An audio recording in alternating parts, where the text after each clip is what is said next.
Dr. Nancy Rappaport, and I'm an associate professor at Harvard Medical School in psychiatry. And I've been working with educators, working with traumatized kids and their families for over 20 years. And what we're going to be talking about today is cultivating resilience in an uncertain time, strategies for supporting your students. So as an educator, I can't imagine a harder scenario than what you're dealing with. The question of how long this version of school will last and how to navigate hybrid learning and stay connected to your students. You've been asked to adapt with so little notice. We're asking our students to stare at screens for prolonged times, and we have exhausted parents who may be facing financial difficulties and are frightened.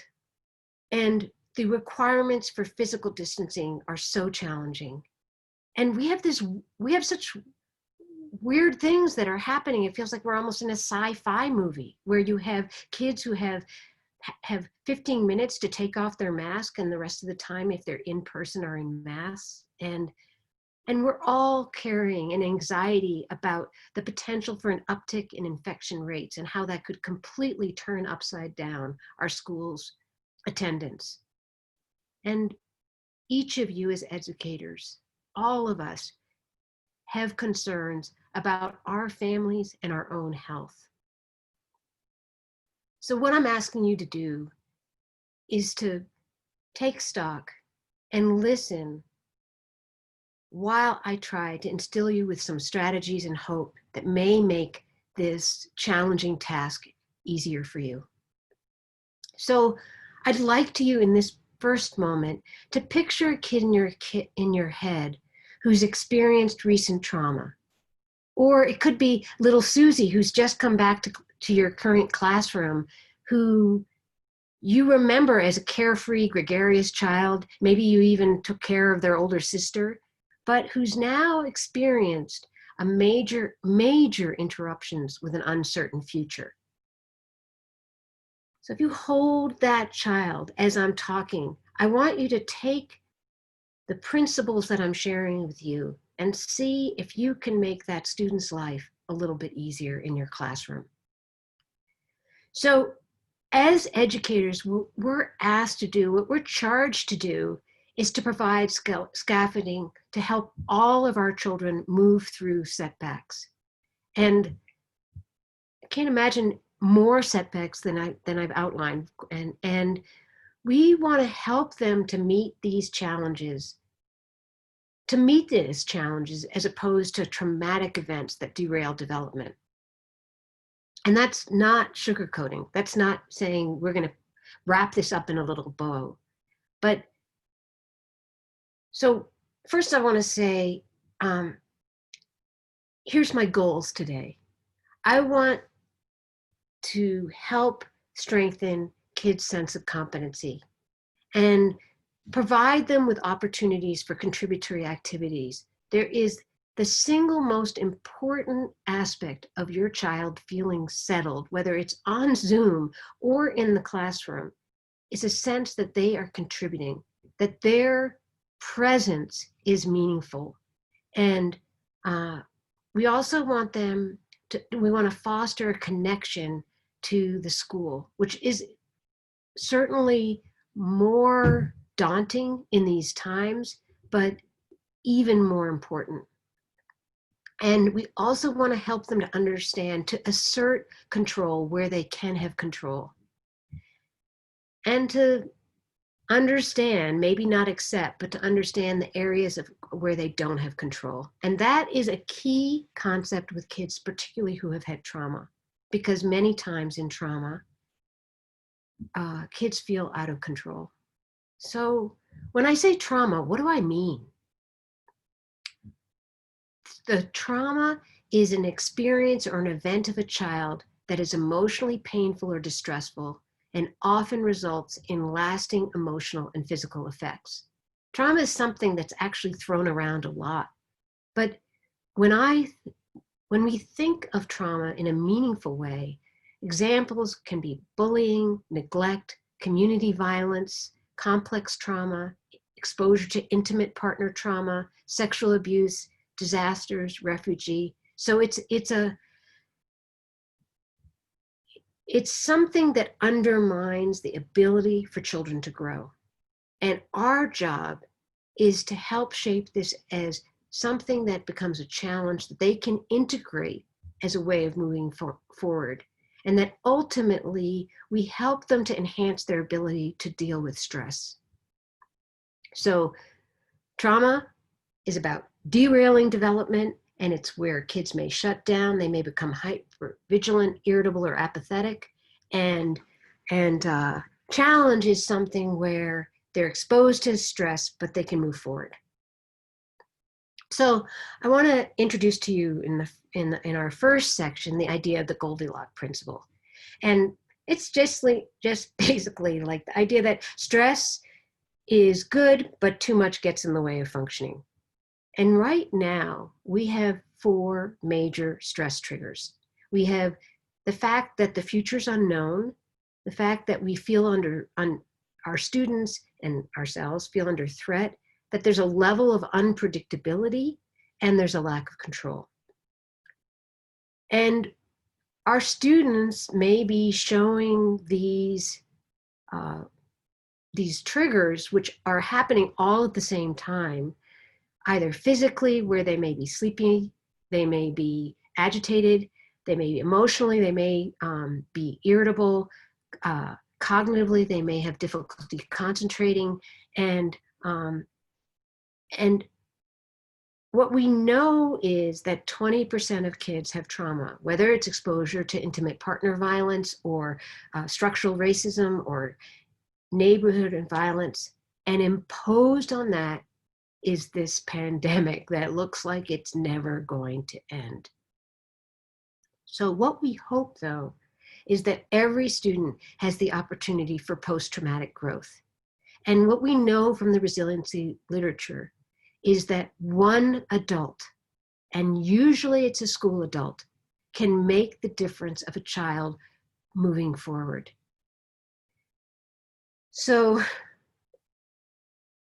what do I mean by post-traumatic growth? I heard someone talk about, we all should have like a pandemic highlighter, and where something good happens, you take out your highlighter and you make it. And pandemic growth is the idea that actually sometimes there are surprising outcomes that come from trauma, where you end up having more creativity, flexibility, and empathy. So you can have both the stress and the opportunity for post-traumatic growth. And I'm sure all of us can think of examples where we might have had an opportunity for post-traumatic growth. I know some of you may have had huge commutes to get to your school to be able to teach. And by having virtual learning, you cut out that commute, and you're able to have more time with your family. And what we want to do is to think of our children as like houseplants, and that we're going to nurture them and help them to move forward, and look for those opportunities that may actually have surprising growth, post-traumatic growth. So the next part that I want to share with you is, what coping strategies can you teach your kids?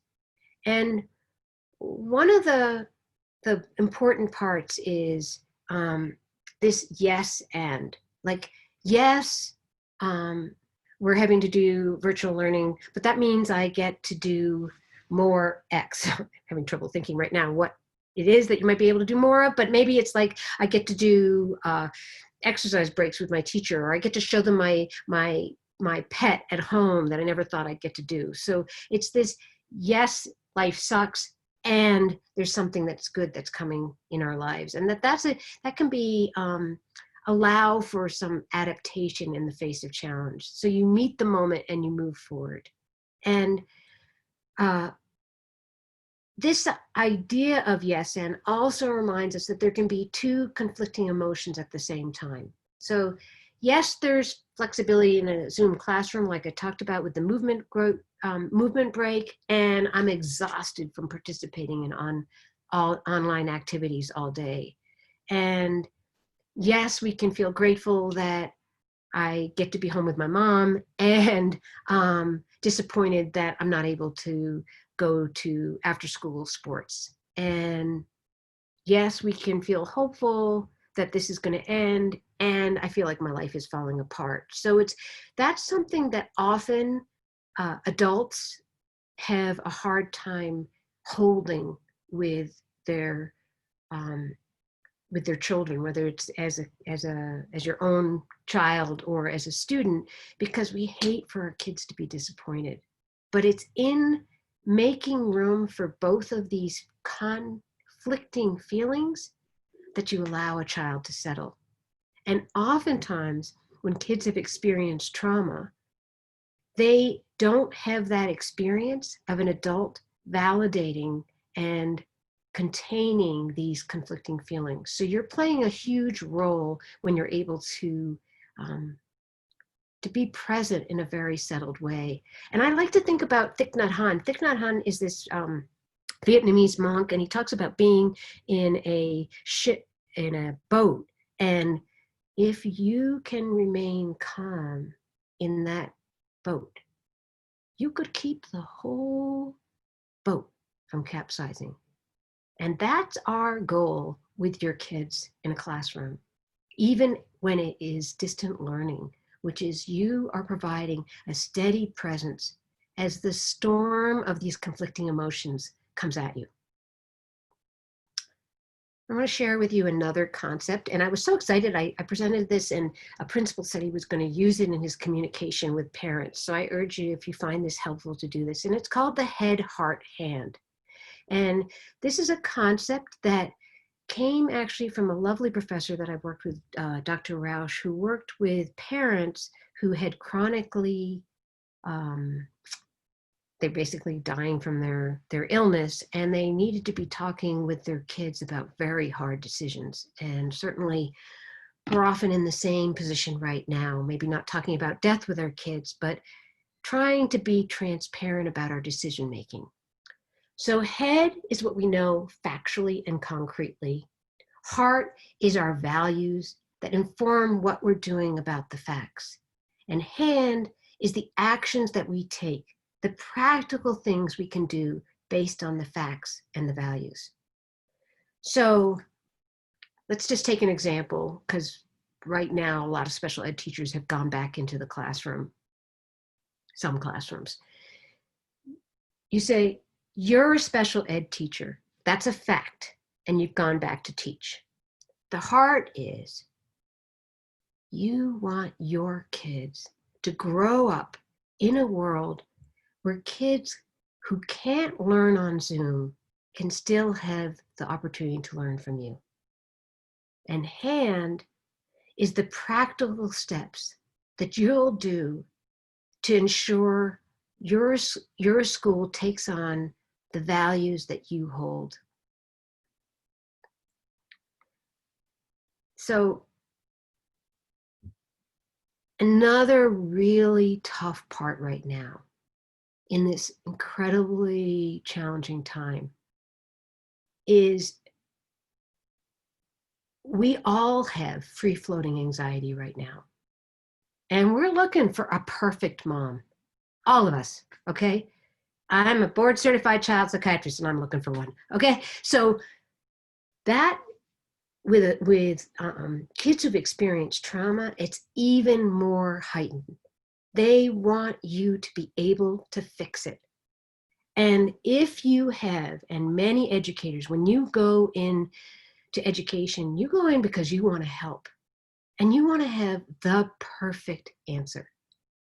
And there's no perfect answer right now. Even that model I just told you about, head, heart, hand, or we are struggling with that. And that's really important for you to take inventory about what that pulls from you when you're asked to be perfect. And I love this story about a 2-year-old who got pissed off at her mom because she couldn't stop the rain. And you know what? We can't stop what's happening right now. It's pretty terrifying what's going on, not even outside of the, not even inside school, but outside of school. And yet, in this time, we can be authentic with our kids and we can provide shelter to them by our capacity to build a connection. So another strategy that I would say is to help your kids take inventory about what we can control and what we can't control. This is particularly important with traumatized kids because traumatized kids often have a sense that they can't control anything. And we want to look for ways that we can reinforce what they can control. So I can control my positive attitude, how I follow CDC recommendations, my own physical distancing, turning off the news, limiting social media, finding fun things to do at home, kindness and grace. And so you want to help your students identify the areas that they have control in.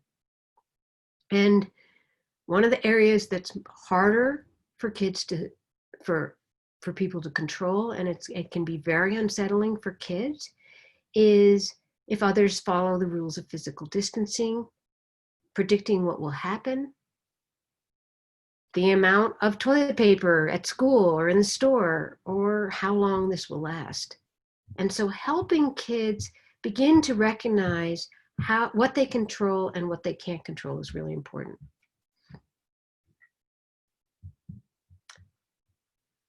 Another aspect that I think is important for us to think about is being able to validate for kids how hard this is.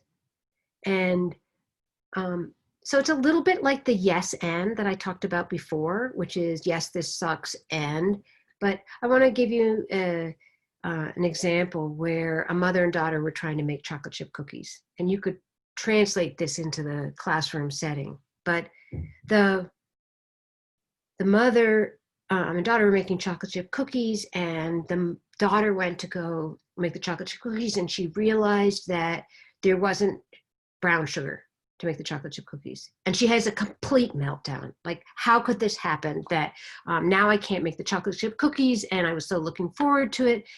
And the mom kind of explodes and says, great, I'm going to go risk my life. I'm going to go out, I'm going to get you some brown sugar. Because at the time it was pretty risky to go out to the supermarket. And what we want to be able to help our kids with is just being able to acknowledge that they really, really, really wanted the chocolate chip cookies and they're so disappointed. And to recognize that, I love what one of my colleagues always talks about, which is that anger never travels alone. And to be able to reach for what's lying underneath the anger is super important. So what do students and families need from us as educators? I think we want to be as explicit as possible, as concrete as possible about the shifts and what it means for both the families and the kids. And talk about what's changed and be able to be explicit about the changes. So they're physically distant, they're not sharing materials, they're increasing hand washing, they're isolated lunch times. And I also think it's helpful for us to understand ambiguous loss, which is the idea that things have been, that they've lost things and there's been no closure. And this is a concept that comes from Pauline Boss, but it's the idea that you're acknowledging that there's been a change and you're validating the feelings while maintaining consistency as best you can. So I think with traumatized kids that this is incredibly important because you want to hold expectations for their behavior at the same time as providing kindness and flexibility, because kids are really, Kids who experience trauma often haven't had a sense of being able to mourn, and you are providing an opportunity to grieve. And I'm not asking you to be a therapist, many of you, because you might not be a therapist, but it's about just being receptive to the sense that there's been something lost and that they're disappointed with that, and that they may not be so smooth with communicating it, but that if you can try to hold that with them, it really, I guarantee you, it will allow them to settle. So I hate Zoom. It sucks. I can't believe we have to be at Zoom again. It sounds like if you could press the delete button on Zoom, it would be the first thing that you would do. They are mourning the fact that they don't get well, maybe you didn't give a high five, but they don't get that visceral sense of being with you, that kind of containment, that's what they're craving. And just being able to be, accepting of that. So another piece that I would talk a little bit about is, I think it's really important during this time. I think you as educators are being heroic. I totally do. I think you all should get double pay raise. Totally. And I think every parent in this country would be on board with that after seeing what you do. And that we also want our kids we want to be able to express gratitude to them. Because whether they're at home doing online learning or they're wearing masks in the classroom, they are helping to keep themselves and everyone else safe. And we want to make sure that we communicate that to them. And my next session that I want to talk to you about is, I love the idea that the opposite of trauma is joy. And the question I would ask you is, how can you infuse joy into new routines to alleviate the disruption and the misconnection? So, for example, hand washing. I mean,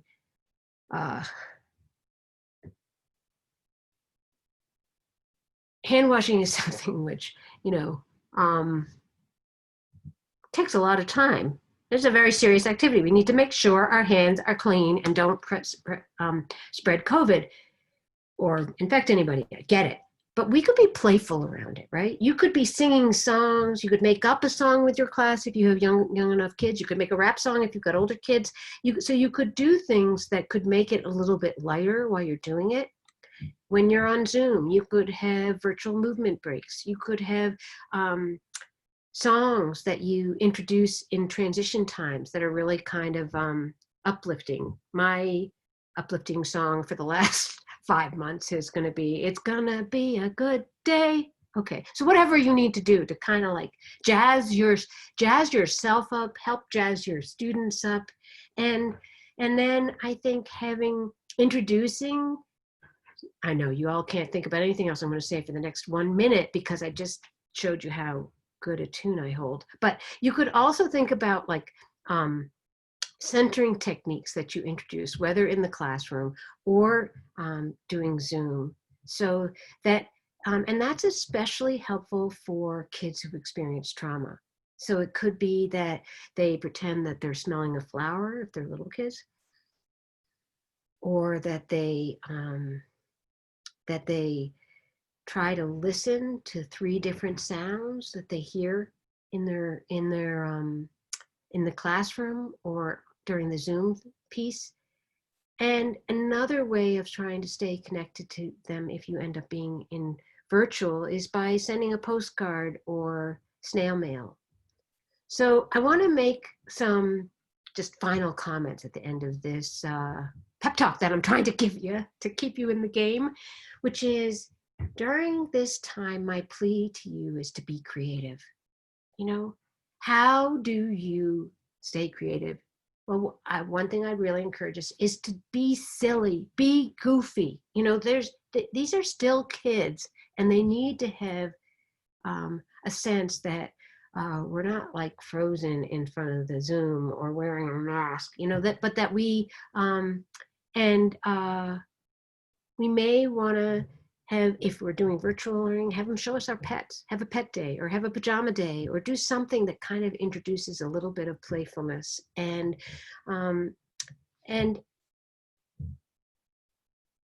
another aspect is that with trauma, what's really important, and we know this in trauma-based therapy, is that we're able to tell a story about what's happening right now. And you are part of the story that your kids are going to be creating. And kids sometimes, especially when they've had traumas, they get tunnel vision. And they think that this is permanent and this is pervasive and it's never going to change. So it's important for us to remind us there are multiple endings to this story. And we don't know how it's going to end. And that this is temporary. We're in a pandemic. It happened 100 years ago, but it did end back in the turn of the century, and it will end now. And the other thing is not to get too hooked onto when it's going to end, because that's a recipe for disaster.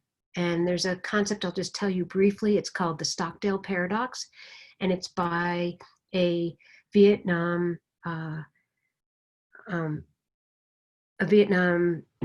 fighter who talked about, if you got hooked on, his name was Stockdale, if you got hooked on the day it was going to end, the war, that those people were more vulnerable to dying. And so we have to stay flexible. We have to adapt to the fact that there's a level of uncertainty that we don't know. And what we can hope for and what we can hold on to for our students and ourselves is that we will come out of this and we will be more resilient, more creative, and more caring to each other. Thank you.